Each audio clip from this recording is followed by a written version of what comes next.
it's that friendship, love chemistry. Trust me. Alright, let's talk about Jada Pinkett Smith and Will Smith.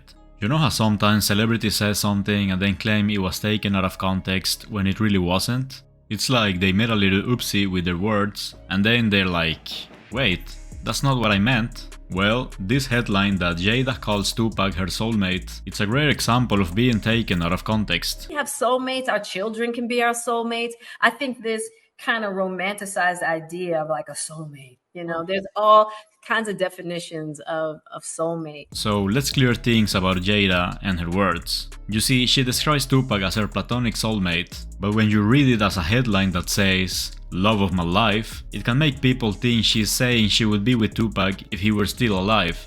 It just wasn't possible. There was no chemistry between us. It's not that the chemistry between Jada and Tupac was untested, they actually tried to take things out of the friend zone. Don't think that Pac and I, like I write in the book, we had those moments. I wish I could get people to understand the repelling nature.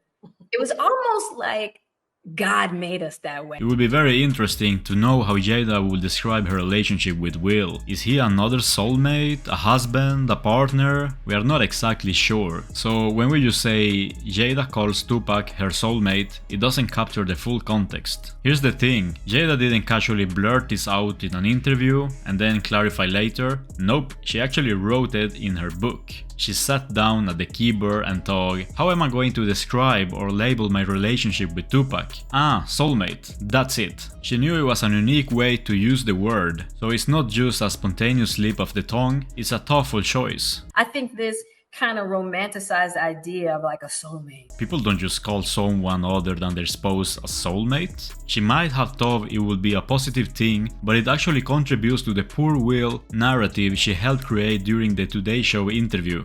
The false narrative that I helped to create on the red table. The adulterous wife who forced him to go to the table and sit there. Fans have a lot of opinion on this one. One commented, these days, Jada loses a little bit of credibility each and every time she opens her mouth. She tries so hard to come off as someone with a vast amount of wisdom, but when one peeks behind her value of illusion, she falls flat. Another one said, can we just cancel her for being the worst? But yeah, let me know what you think.